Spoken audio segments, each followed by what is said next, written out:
Kalajengaken pasrah panampi tokoh wayang Semar saking nyanipun Rama Lurah dhateng nyanipun Ki Dalang Yusuf Ansor. Kita aturaken sumangga.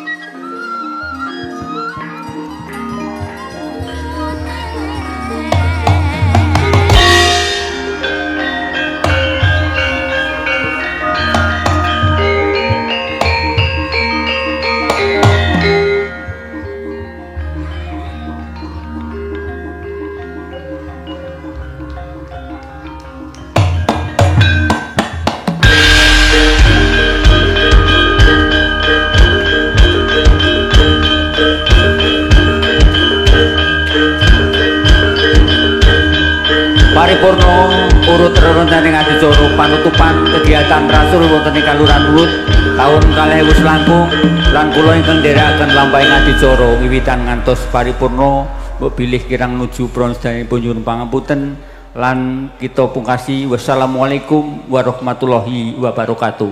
Sugeng dalu sugeng marsani kados pundi babaring lelampahan Semar Manekis matur sembah nuwun.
Na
Bismillahirrahmanirrahim.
samar pamoring sapa sinut smaya ing asape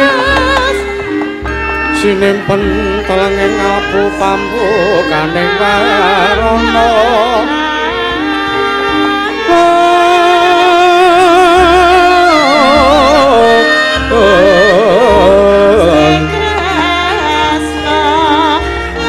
Paling saking ya playape ngaluyup pindha pecating sumena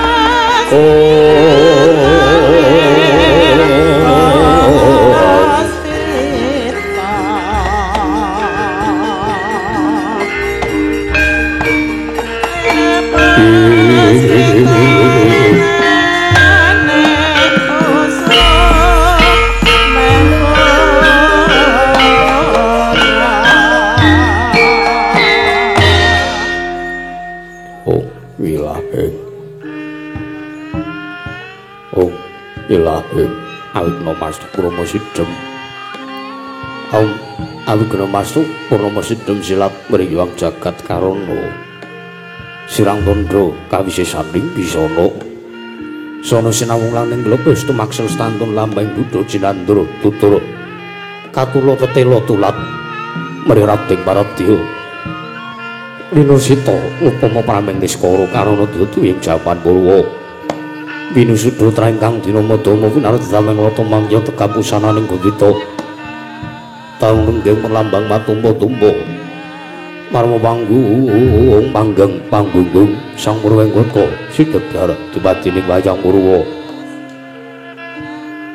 Anggene negari pundhita kang pinangka pinaring carita samangke ingkang kaeka adidasa Purwa.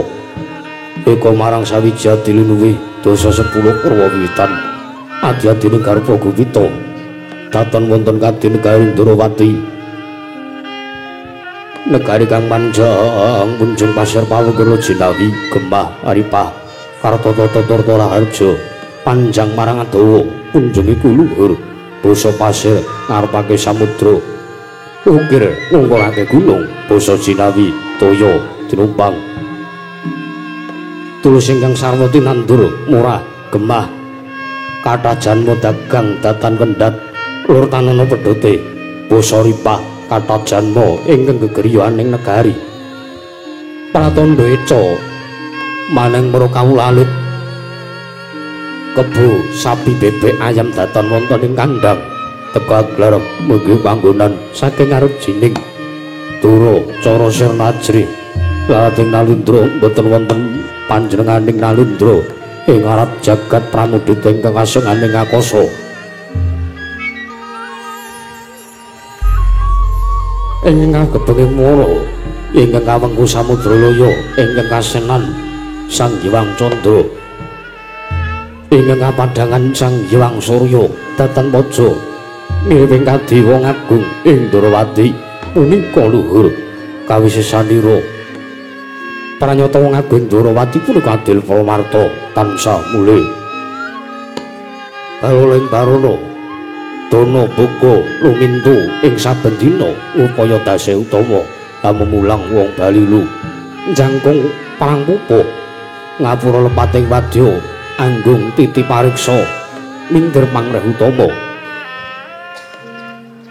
panjenenganing Narendra kinaceh sami ning ratu terus padhang tingali ageng obora tebih kumarane dilenggo-lenggo parang muka mila kasuswa kajana priya saking negari liyan yen ratu pinunjul kinasaning Jawata minangka para bathara kinamulan para widodari tansupe muja semedi pinasuk suksma kawekas tunggal arasa sajiwa nyengaken sarira bathara mumpuni ing aguna putus mring sandining Dwihasta wikan marang barang kang ngurungsit tuhu titising Sang Hyang Wisnumurti lasinen dasa nemaning Sang Kurta wong agung Ndarawati punika dasa 10 nama wis mestani tegese kathah sesebutanira yeka jejuluk Sang Prabu Harimurti ya Prabu Danardana ya Prabu Lengkamanik sanata nindakan darmaning Narendra Cadrawara nenggih Tanuhita Darmahita Sarahita Twindanahita werdine Angganjar lan Midana Armenulah kapanditan sengsem ulah keprajuritan nengenaken pemitran sarta amarsudi ing reh tata krambi binasaken berbudi bawa leksana lire nengenaken watak sura memardi luhuring pakarti bawa leksana tansah netepi sabdane kang wis kawedhar Prandene mangke anyar kala nyerengi mangsa palguna windu adi dinekaran wuku bala sang nata miyosine waka paning pendapi agung praja Dwaraka lenggah ing Damparjana pinapik mutiara lebur sinumbing ukiran peksi kang ngarsa gegana sesame babon permadani warni sindura kinambaran ceplok cakrik sekar tunjung seta ya sing sang nata kaya parehan ban lan jeti samya ngambil pacara Rabon sumebar kandhane Lisa Kesturi ayah Rama Basing Durgandono cumlorot cahyane pamasren kang sarwa retna pindhane Sutama asilih pernah sirna kamanung sane sang Srinarana Pindha Bathara Suman kang Wijawantah kaya para Hapsala Hapsari Widodara yang widodari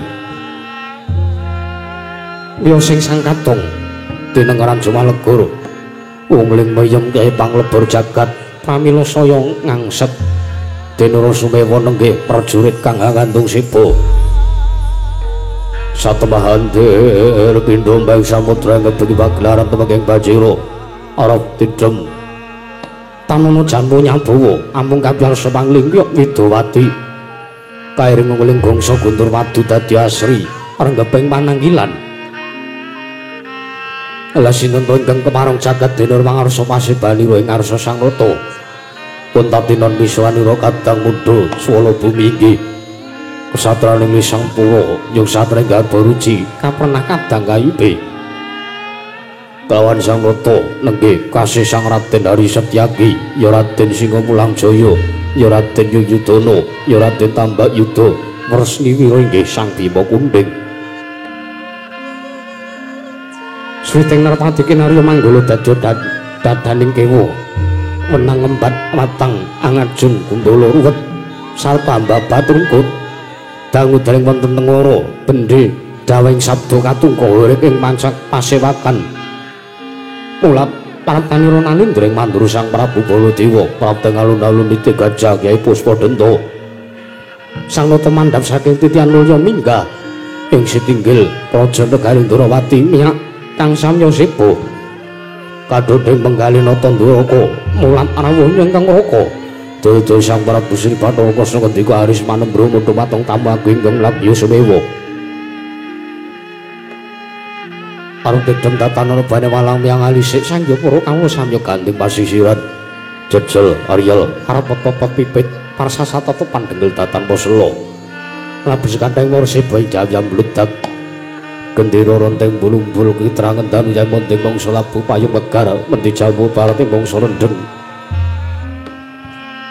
tumbang ngrangapko jatingaran mongso katiga parandene ketinggal tidhem jinem mandaring pasewakan Negaring Duraka nadyan kudha tataning ngobah samira datan mamba kapiarsa mungsu ananing padha wiyang pangling maranggono sigra murwani pangandika dadi mangutusan pamungkasing pasiban Purangkanata dalem nindya mantri pangreksa muga nenggih sang Rekanapati Udawa ingkang tansah saktata marang sang Hyang Parasiba datanana ingkang saur manuk datanana ingkang sami obah tan wandi ngangsek ngenya sowan pramila mangke sang Nata Prabu Arsa medharing satu pandhika ingkang dereng kawedaring lesan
Selangane orisan marakake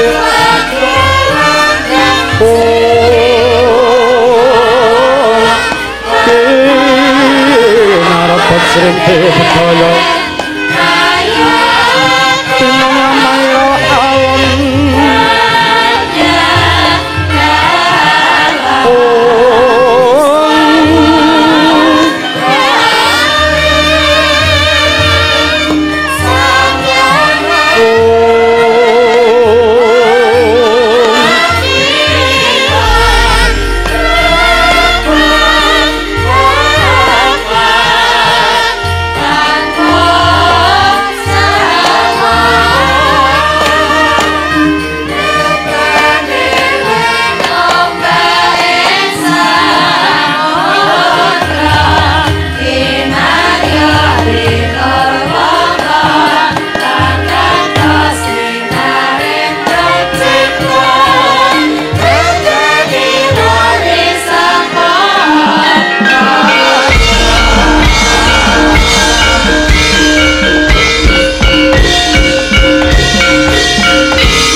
Sretinon neng pasewakan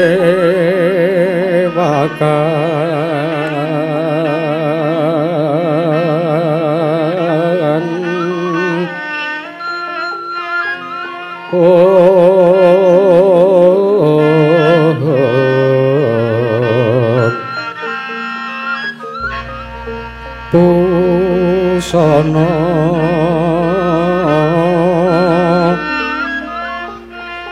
busana sutra kang maneka warna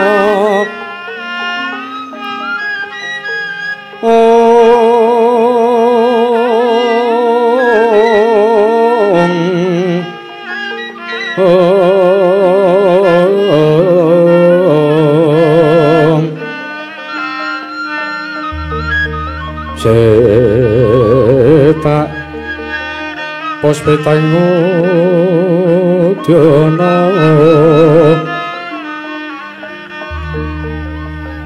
menyuwang pancera sarwarukma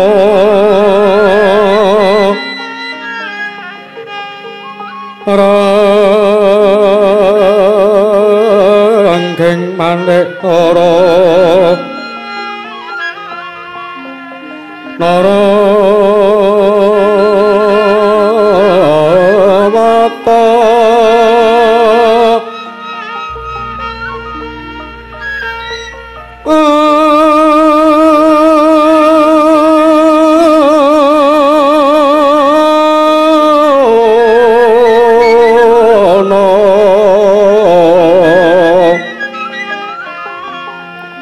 Obro prabanyo kang sumirat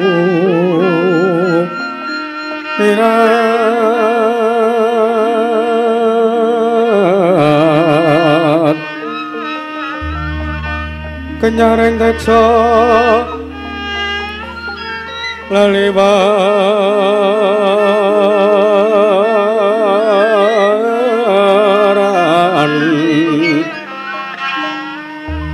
lir kilat sisiring tadet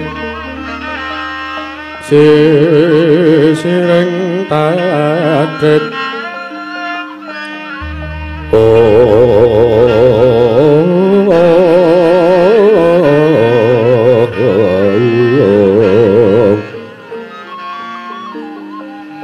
wimpo kekondo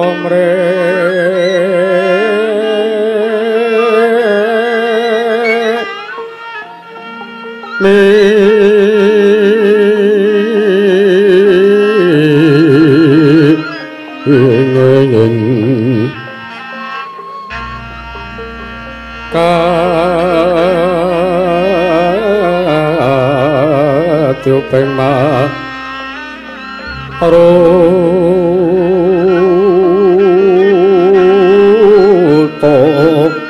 mandung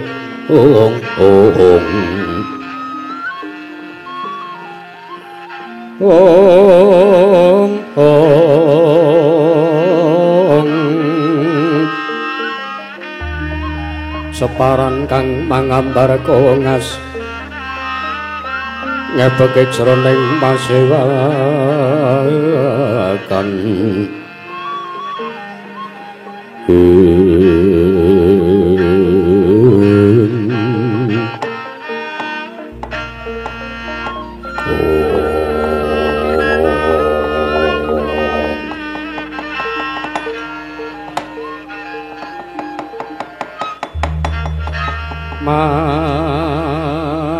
mangkyo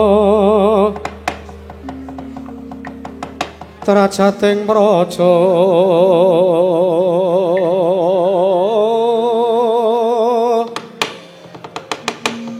kawuryan wasanya ruri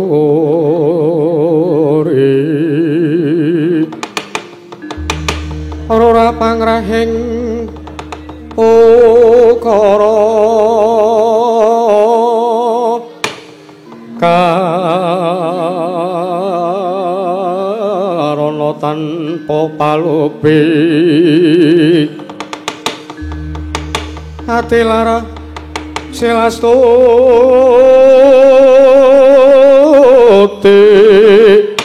sujana sarjana kelu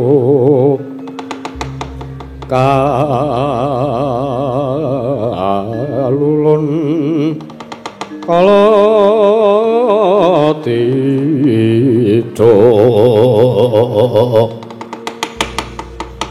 dedem tandhaning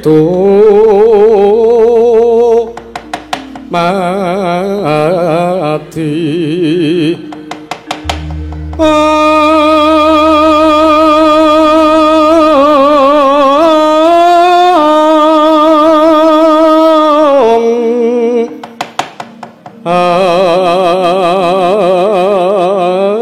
andayeng rat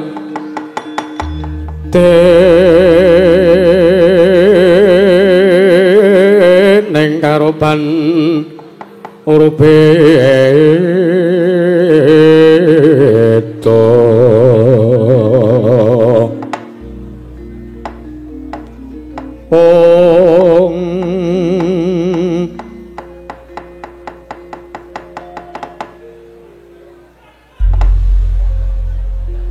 niwang sukmana mangat dilinuwe ana sasmintan ingsun jagat pasesaning Bathara bawana langgeng sinunggi datanawrat ora mengketa dhisik Kakang Patih Udawa Kakang Patih Kresnengkara marmane sira Kakang ing Widara Kandhang ingsun caketake lan ingsun wiji ana ngarsaning manira pekenira Kakang Udawa aja kaget sotaninggalihmu Kakang Kresnengkara Nunut ninggih dewaji sesembahan kula.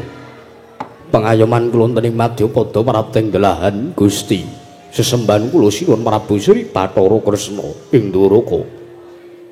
Wanten sabda tama paduka miji dhateng piswanipun ingkang kabeh kepatihan pun Udawa sinuwun ing jawi sanget damel kuwata sing manah pindharon salomba pinanjering alun-alun kumitra caruk maras nanging sareng wonten kajengan Paduka paraos kula tebih saking raos kemarasan sinuwun mboten langkung sak mangke kula namung nedya nganglungaken janggana lingaken karna lungsung pawarta mastuti sabda tama dawuh pangandika Paduka Gusti kula nggih sinuwun nunduk niki ya Kakang Patih Udawa marmane pekenira ingkang ingsun wiji sartane ingsun patah minangka dadi badal wakil ingsun marata diagi pranata tata rakit ing Kamarajan Negara ing Ndarawati aturna mring panjenengan ingsun samendhang aja nganti kang karempin Kakang Udawa kula inggih sampun Paduka dawuhaken tartemtu kula boten badhe suwala sinuwun menawi Paduka andhang dhateng tata rakit ing Kamarajan Negara Ndarawati tartemtu sadotan badhe angguci wani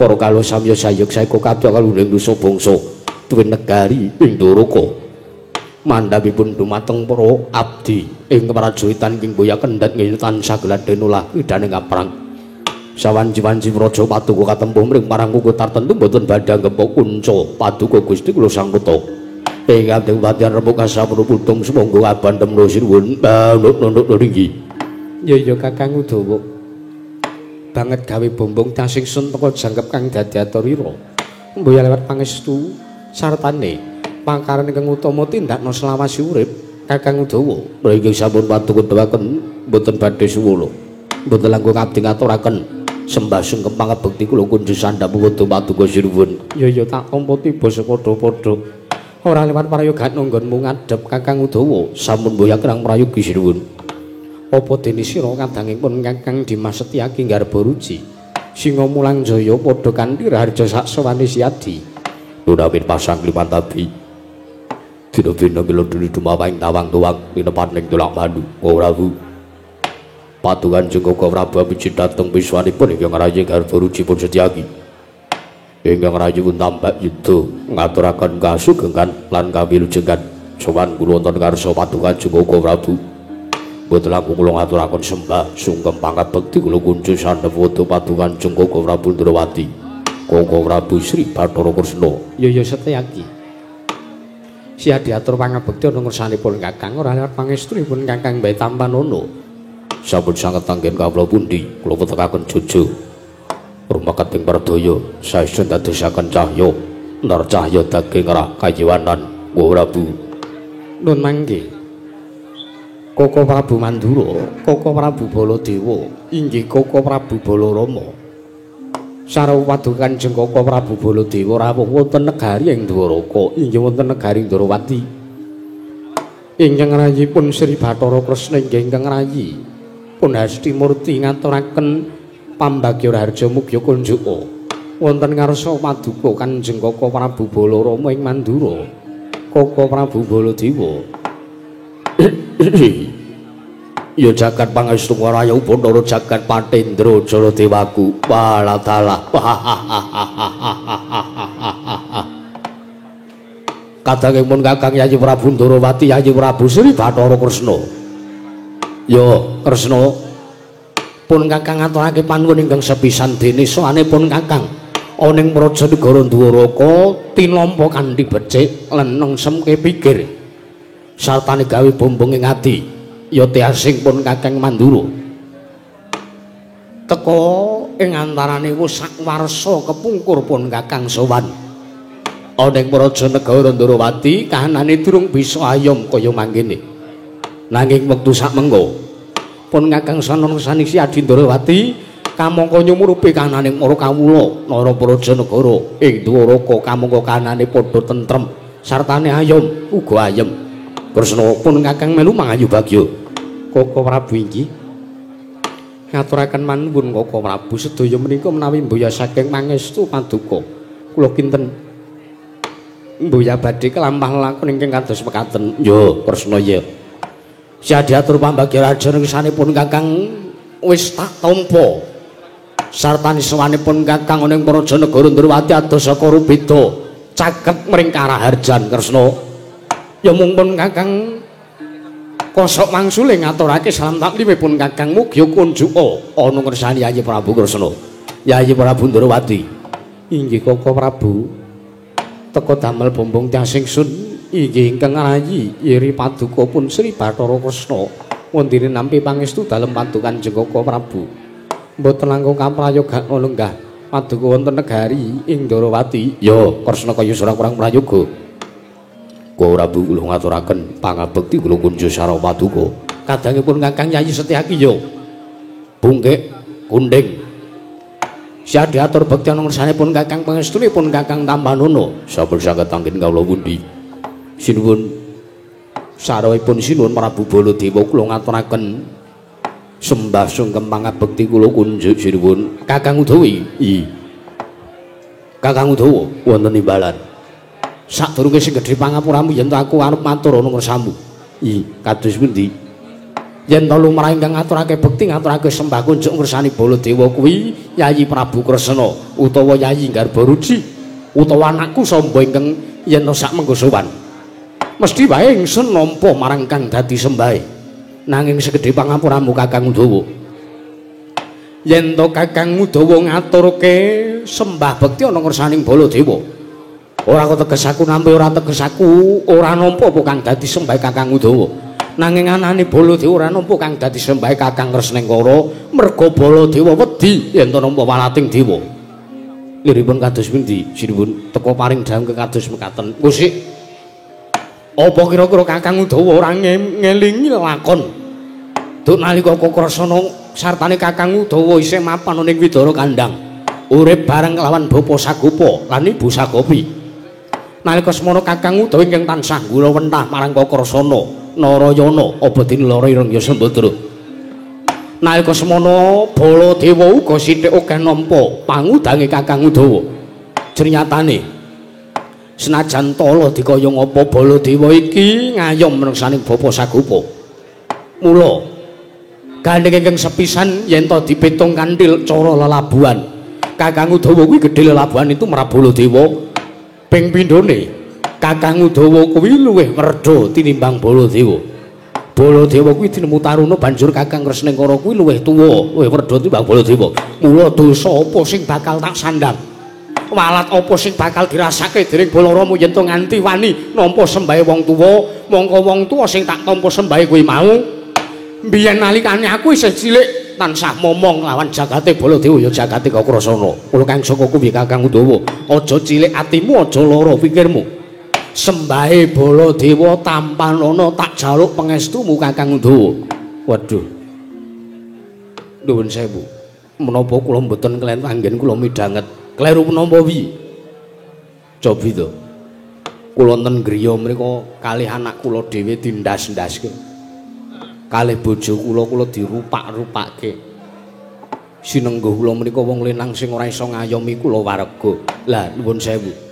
Wonten mriki kula sonten negari Ndarawati malah nampi sembahing Nalendra. Kakang Udawa wonten dawuh. Ketrimaning wong urip kuwi beda-beda. Iya. Mara aja wigiring-ringa tampanan sembahe Baladewa. Mboten ngicali raos komat kula wonten ngarsa Paduka sinuwun.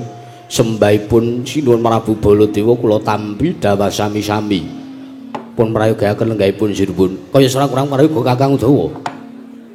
Nun mangke Koko Prabu.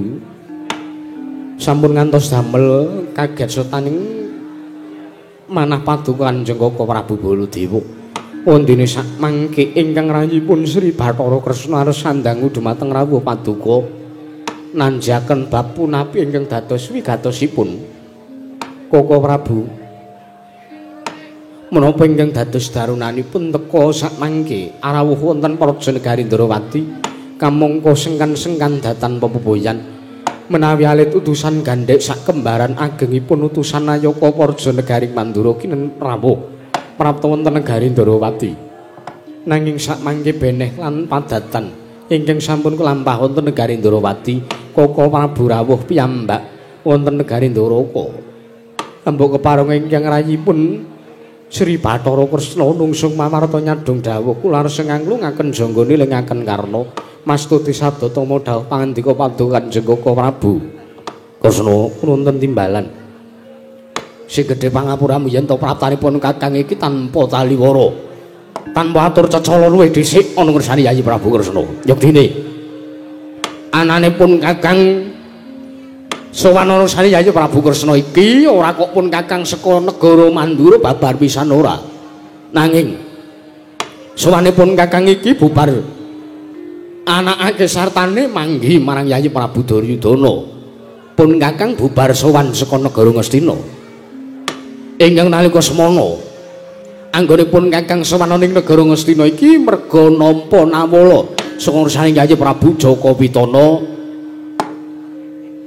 kinen nyekseni sartane praptaning praja negara Ngastina ingkang ora ana liya wigati ana ing negara Ngastina ana pendhita ingkang bakal mbabar kawruh sartane mejangake ilmu kelawan para sata Kurawa nanging elok ing kahanan Yayi sawusipun kakang praptaning praja negara Ngastina ya ning praja negara Liman Benawi ingkang mapan ning kono ora mung pun kakang ijen ora mung para sata Kurawa utamane Yayi Prabu Duryudana nanging jebul tinemune kadangku Pandhawa 5 jangkep cacahe ora gotang sak mengko mapan ing praja negara Ngastina ingkang wigati ora ana liya kejaba ya mung para Pandhawa uga tinimbalan sowane lumantar nawala merga sak mengko pendhita anyar ingkang mapan ing praja negara Ngastina bakal mejangake ilmu mbadharake kawruh sangkan paraning dumadi ana ngersaning para Pandhawa uga ana ing praja negara Ngastina.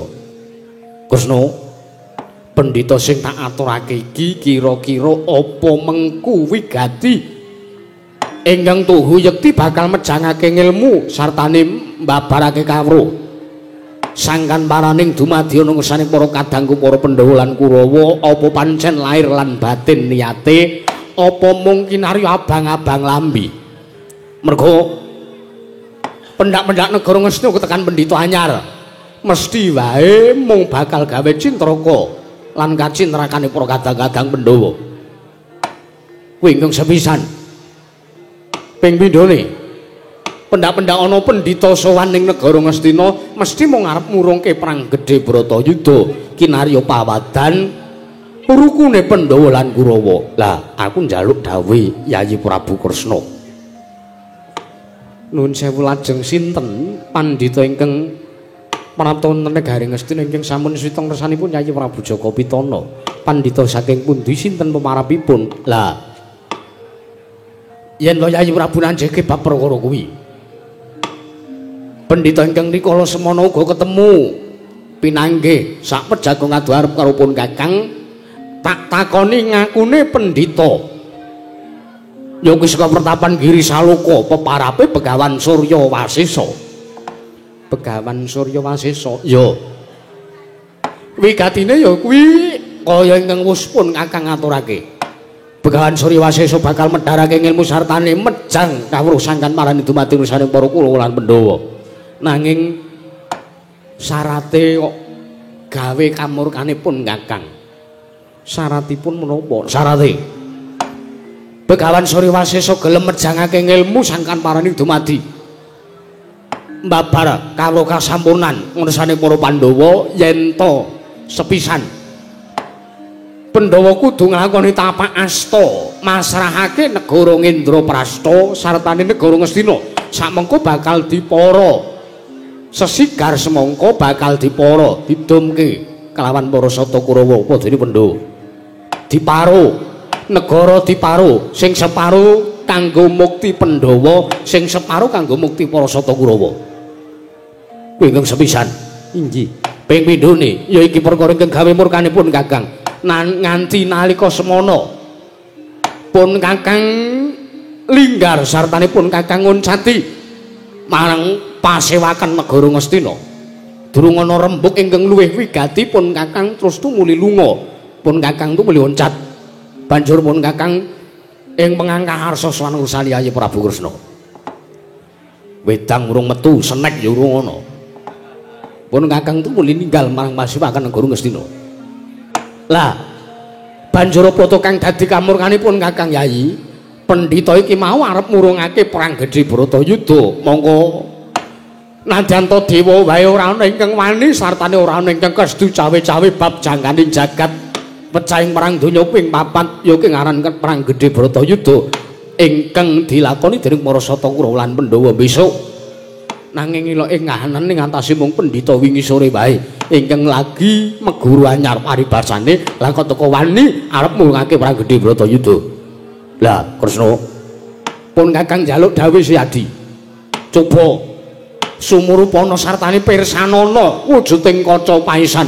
Kira-kira pendhita iki tuhuyekti jujur marang para pendhawa apa dene Kurawa apa mungkin arya pawadan nggone arep gawe srana ringkih pendhawa Kurawa banjur api-api arep ngrukunke pendhawa Kurawa ing sakmengko bakal maro sartane mara negara diparo dadi loro. Kresna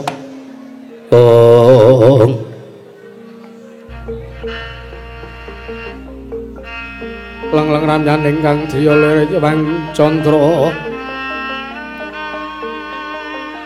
katawangan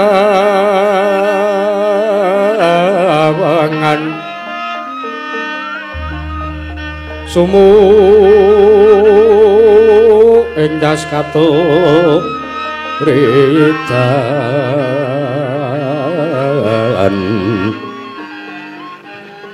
lemuk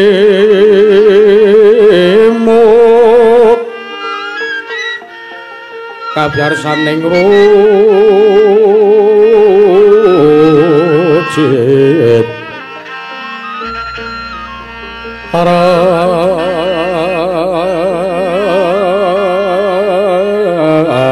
remeng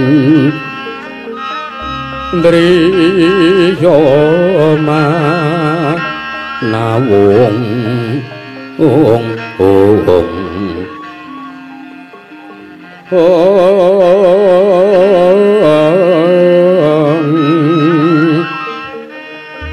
kekuwung nyewang wisesotan ana kanggo jiwa laras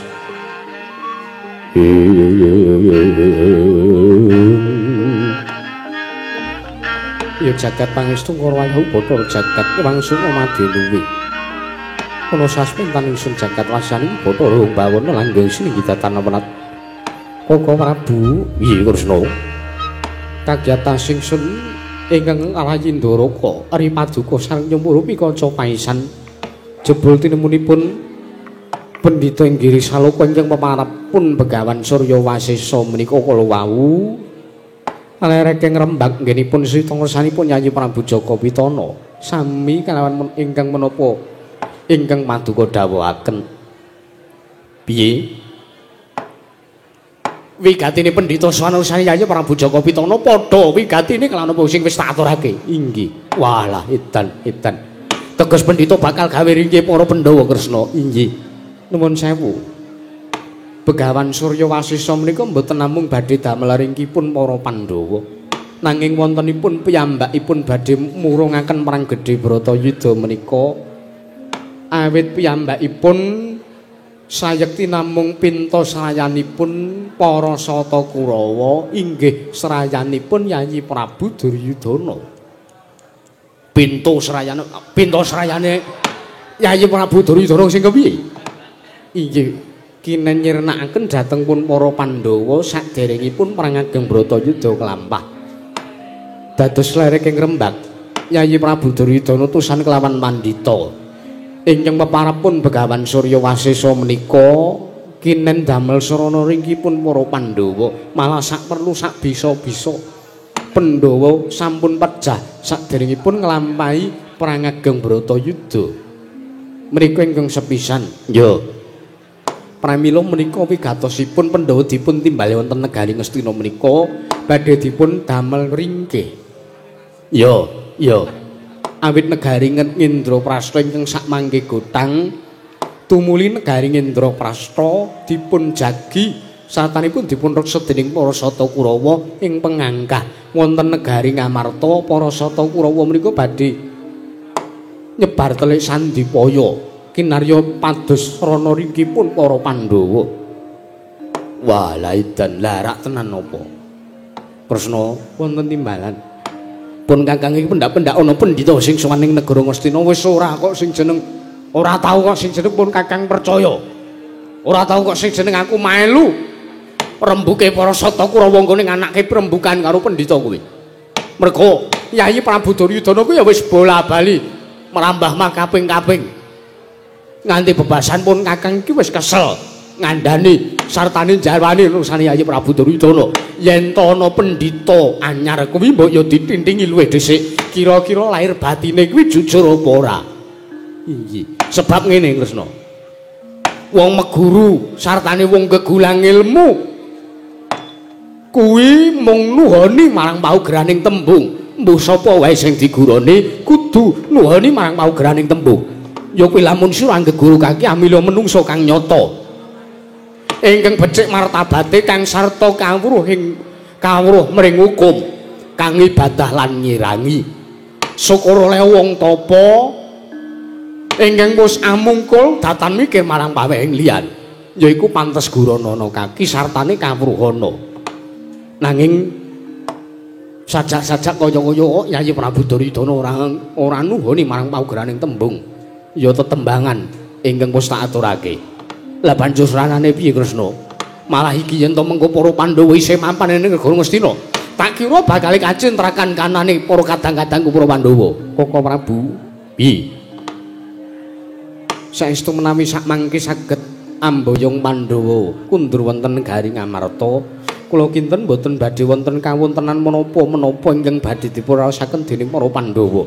Ya, nanging para Pandhawa mboten badhe dipun boyong kundur wonten negari Indraprasta menawi ingkang rayi pun Sri Bathara Kresna mboten pinanggih kelawan Kakang Semar Badranaya. Oh ngono. Inggih.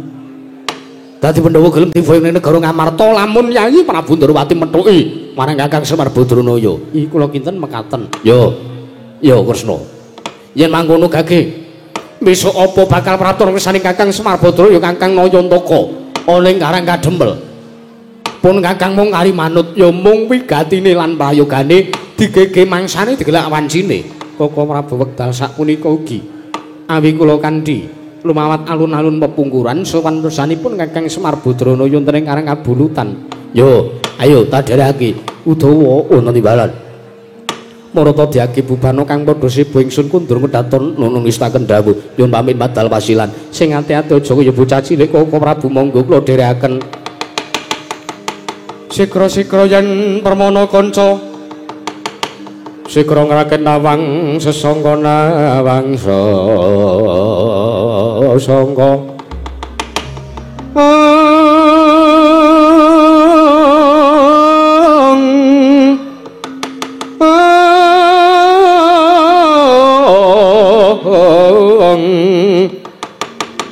Nalin trombok mawa sing sang katriku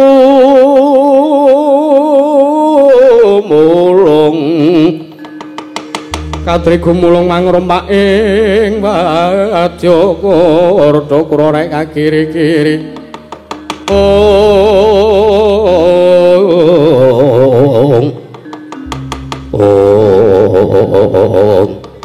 sing kebiar kataling utawa didempar bawaning negari ing Dwaraka. Sang Narta Arsa lenggah siniwa kang sak mangke Arsa mandhap saking dampar usana kundur kedaton. Kedadak sak mangke ndadosaken kanyut pinangka wardu. Kanyut jare wong aganten wardu jare ngoco. Nginango durung abange durung manjing dasaring pertala kasaru geger njaba. Yang Arsa tangkeping uruka masiban bono amuk. Apa to kang dadi darunane? Menapa wujuding macan ingkang bedal saking rangking Dede. Wujuding gajah ingkang mandhap saking wantilan Dede. Kejawi namung sanipun serahen saking negari Ngastina. Nenggih sang Nindya Mandri pangreksa muka negari ing Gajahhoya. Bidalming basa jenar nenggih sang Rekyana Patih Harya Sengkuni ya Harya Suman. Ingkang minggah ing Datra Praja negari ing Dwaraka karya kaget kang samya mulat. Mangrembeng para kawula kanca nedaya piyak-piyak jaluk dalan.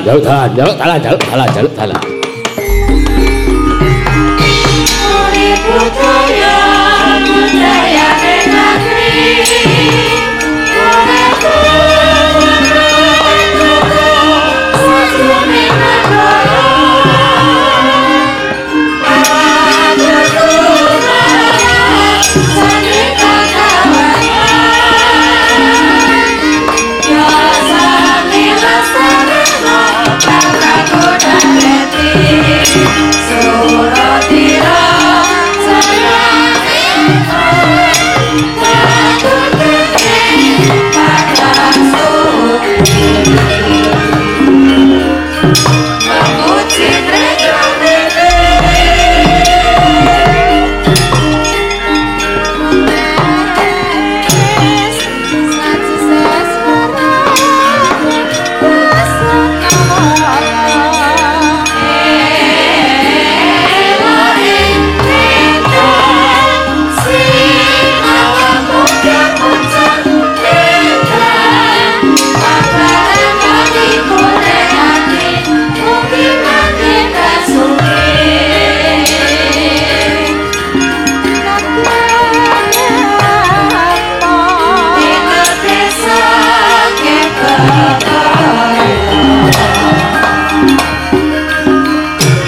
mendak alon tata trapsilanira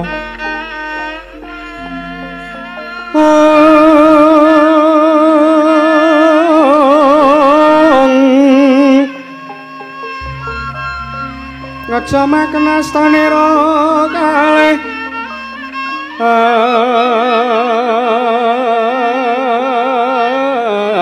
astanira kalih pisan yen ngandika magawya pranta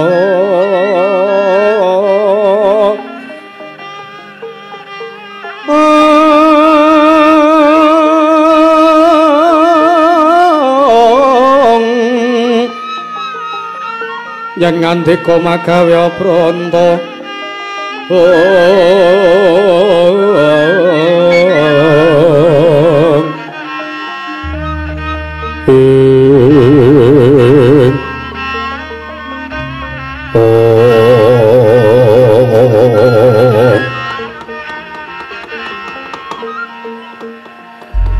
ya jagat pangestu kawayahmu Bathara jagat nuwun mangke Koko Prabu. Dereng para nggen kula nampi sabda tama dawuh pangandika paduka Kanjeng Koko Prabu nembe kemawon.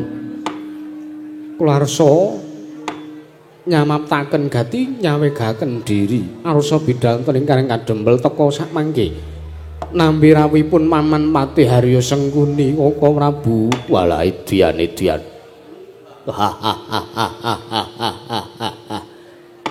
Dirasani teka menungsane. Nggih. Timbalono. Yen to praptane iki arep gawe tentrem kana negara Ndrawati, Siadi kudu nglungguhi bawa laksana. Inggih. Nanging yen to praptane Sengkuni ening praja negara Ndrawaka iki mung arep mbebutek banyu bening. Kanana praja negara Ndrawaka minggira Pak Jiyang kae menungsane. Inggih. Nuwun sewu, Paman Sengkuni mriku mara sepipun Kakang Udawa. Ya ben. Mantune arep ora trima kene. Kon tanding yuda karo tak keprukane sirahe. Nuwun mangke Paman Patih Harya Sengkuni. Rawuh wonten praja negaring Dwaraka ngaturaken kasugengan sarawipun Paman Patih Harya Suman, Paman Patih Plasa Jenar. Nenamit pasang kaliman tapi tinebina ngeladuni dumaweng tawang-tawang. Linepat ning tulak manung nggih. Sewu lepat aturipun ingkang Paman ing Plasa Jenar kula nyuwun mangapunten. Samangke kula katimbalan kadang sowan kula wilujeng tepi saking Rubida. Niring sambikala kepareng kula ngaturaken sembah wonten kersanipun anak Prabu Ndarawati. Paman Sengkuni nggih. Kula tampi dawah sami-sami Paman mboten langkung kaprayogakaken. Nggih. Sampun mboten kirang prayogi sowanipun ingkang Paman Plasa Jenar nggih. Paman Sengkuni. Ora harja sowanipun. Anak Prabu Baladewa. Nggih, pangestunipun wilujeng nggih. Sembah kula katurman. Kula tampi dawah sami-sami. Pun prayogaken gaipun. Nggih, sampun mboten kirang prayogi. Paman Sengkuni. Ngaturaken kasugengan. Setyaki ya, selamat tekaku. Sembahmu tak tampa. Ora ana wong ngaturke sembah. Ora ana to. Ora ana. Oh ya wis. Tak tampa dhewe ya. Prayogaken lenggahipun. Kaya wis ora kurang kepenak Setyaki. Kanjeng Rama. Sarawipun wonten praja negari Ndrawati ingkang putra pun Udawa ngaturaken sembah bekti kula kunjuk.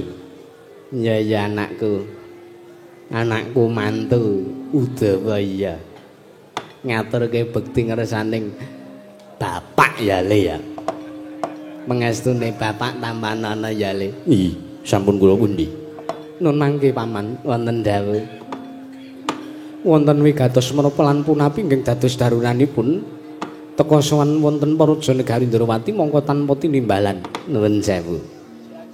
Sowan kula wonten ngersanipun anak Prabu Ndarawati menika mboten wonten wigatos ngersanipun anak Prabu Sri Bathara Kresna sinaosa ingkang dados Nalindra Ndarawati menika paduka anak Prabu Danardana. Nanging wontenipun ingkang paman Mlasa Jenar sowan menika nggih kula namung badhe pinanggih kalawan anak Prabu Baladewa. Saderengipun kula badhe nanjehaken menapa kepara estu anak Prabu Baladewa sakmangke sampun cumandhak mapan wonten negari ing Dwaraka menika. Kakang Prabu kados pundi? Ben. Wong tuwa ora melek ngono piye.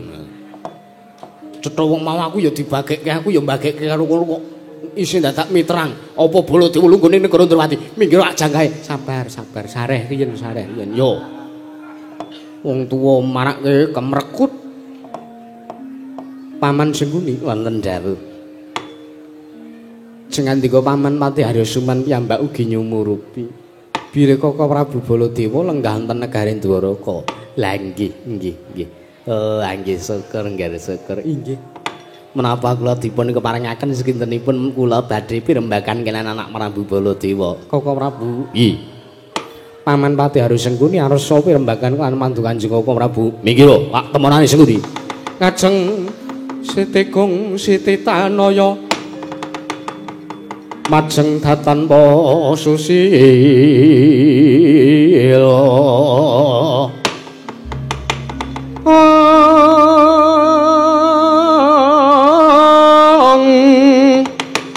mejel tukanira sang Narpati ponanggrot kanan riwe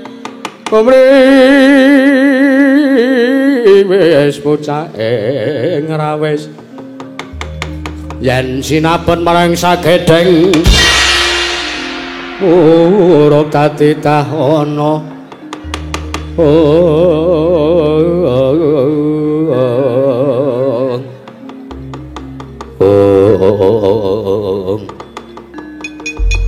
Wila anak Prabu Baladewa majeng kok mbeta wajan. Wajan pripun? Menika wae mak krompiang. Gamelan Kyai Guntur Madu diarani wajan menungso ora tata. Pangan sini. Wonten dawuh. Wonten wigatos punapi teka sakmangke Paman Sengkuni. Badhe pirembagan kaliyan putra Mandura. Nuwun sewu. Wontenipun ingkang Paman Mlasa Jenar menika sowan wonten negari Ndrawati badhe manggi kaliyan anak Prabu Baladewa. Lah nggih. Kula pun ngerti, kula pun ngertos lan kula sampun nyumurupi piyambak. Bilih sampeyan arep ketemu kalih Baladewa. Nggih. Wigatine napa? Kula diutus anak Prabu Baladewa sakmangke kinen nambayongi arawipun anak Prabu Baladewa wonten negari Ngastina. Sebabipun ha inggih. Ha inggih ngaten. Dasaripun menapa? Teka Paman Haryasengkuni dipun utus kinen boyongi praptanipun Baladewa malih sowan wonten negari Ngastina. Dasaripun menapa? Ya inggih awit pripun nggih? Anak Prabu Daryudana utusan kalih kula kan boyongi. Lah nggih. Kula diboyong teng negara Ngastina niku wigatine napa wigatose napa? Kula tak nyuwun pirsa, kula tak midhanget ngendikane sampeyan. Duh, yung. Kaya sing diutus iki kok ya aku. Aku kira tahu-tahune digalaki kok sing diutus aku mandem memeng dhewe. Inggih. Nuwun sewu nggih. Mugi dados ning kawuningan. Sakpengkeripun anak Prabu Baladewa saking rawuh wonten negari Ngastina menika kelawuh estunipun. Sakpengkeripun anak Prabu Baladewa wonten negari Ngastina boten wonten pirembagan punapa-punapa malih. Senyatanipun para sata Kurawa ngemuti bilih dados pengayom lan nujungipun negari Ngastina menika anak Prabu Baladewa. Nggih, ajeng lah lajeng sak menika kula dipun utus dening anak Prabu Daryudana ingkang wigatos kinen mboyongi anak Prabu Baladewa wonten negari Ngastina. Lah wigatinipun Para Satakrawa badhe nerasaken rembag kaliyan pun para Pandhawa inggih kaliyan pun pendhita saking Pertapan Giri Saloka. Inggih menika pun Begawan Surya Wasesa. Nuwun sewu, wonten dawuh. Paman Harya, wonten dawuh nggih. Menawi samangke Paman Harya Sengkuni ambayongi dhateng ingkang putra Mandura, kula kinin swanten praja negari Ngastina. Menawi kula mboten purun kados pundi? Nggih nuwun sewu. Mboten kok teges lancang lho nggih. Mboten kok teges lancang. Ning niki wau kula sowan wonten negari Ndarawati menika kula pun dipasrahi wadyabala sak pengadeg. Para Satakurawa krek lambit brungkat kimpul gajah gelar singa bareng nderekaken kelawan sowan kula anggen sowan wonten negari Ndarawati. Terus sampeyan ngira nek Baladewa wedi karo Satakurawa ngaten mboten? Pangintenipun Paman Pati Arya Sengkuni, Baladewa ajrih nek sampeyan beto Kurawa terus Sengkuni dikira-kira diwedeni karo Baladewa. Sampeyan ajeng rudha paripeksa kalih kula. Sampeyan ajeng rudha paripeksa kalih Baladewa. Inggih mesti kemawon ngaten menawi anak Prabu Baladewa mregegek ngutawaten. Menawi mboten ngesti kula boyong wonten negari Ngastina, sampeyan kinten-kinten wong tuwa sing ora iso mbedakake ala lan becik sampeyan iki.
Jagat pangestu karo Kaka Prabu Baladewa.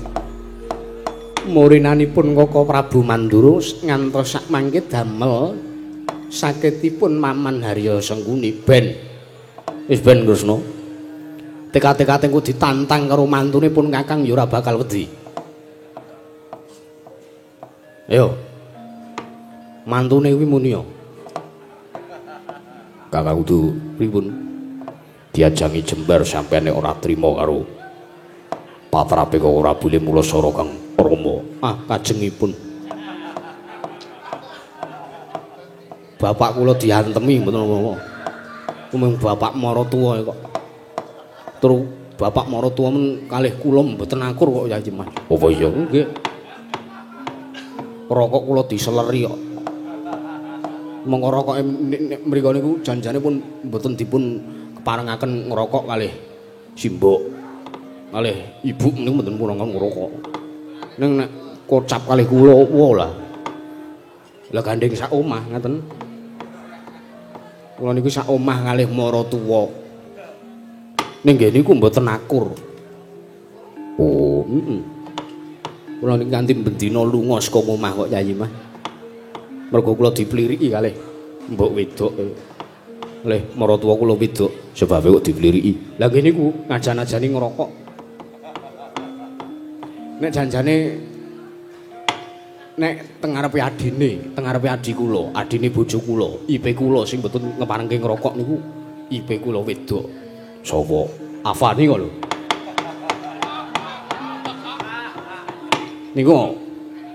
Niku anake wedok sing mboten ngeparengke udut. Nek jane mbok mamakipun bojo kula menika ngolehke.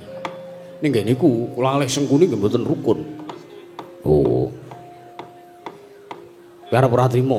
Trima mawon kok kula trima kok. Mbok dipateni nggih kula malah matur nuwun ngono. Walah piye mantu kaya ngono kuwi. Udawa kuwi pancen karo maratuwa ora ngajeni. Lah iki kajengipun kula mboten diajeni kok ngen. Dasare lehmu entuk bojo Antiwati biyen nyolong. Lah, nyolong. Kula mboten diajari nggih pantes mawon. Kresna wonten timbalan. Pun Kakang luwih dhisik ndhisiki marang wong dadi ngendikane Yayi Prabu. Kados pundi? Ya kuwi babakan tentreming Praja Negara Ndrawati. Tak jaluk Yayi Prabu aja jengkar sartane aja linggar, aja ngoncati marang Praja Negara Dwaraka. Yen to Kurawa durung mundur, sartane Kurawa durung lunga saka negara Ndrawati. Mekaten Koko Prabu. Yo. Malah sak mengko pun Kakang njaluk pamit. Bakal ngundurke marang para sata Kurawa. Inggih, inggih. Kula suwun sampun ngantos wonten Rajapati. Sernyatanipun negari menika negari ingkang ayem lan ayem. Yo. Tak kira yen to babakan kanane para kawula pun Kakang bisa ngreksa marang katentremaning para kawula. Inggih.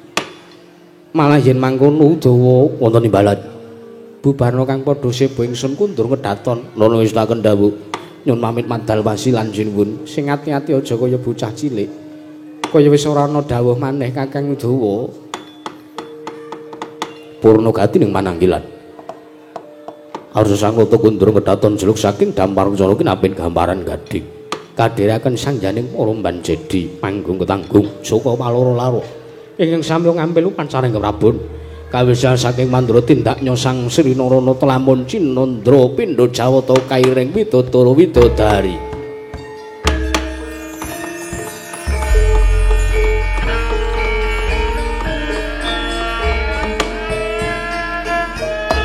Oh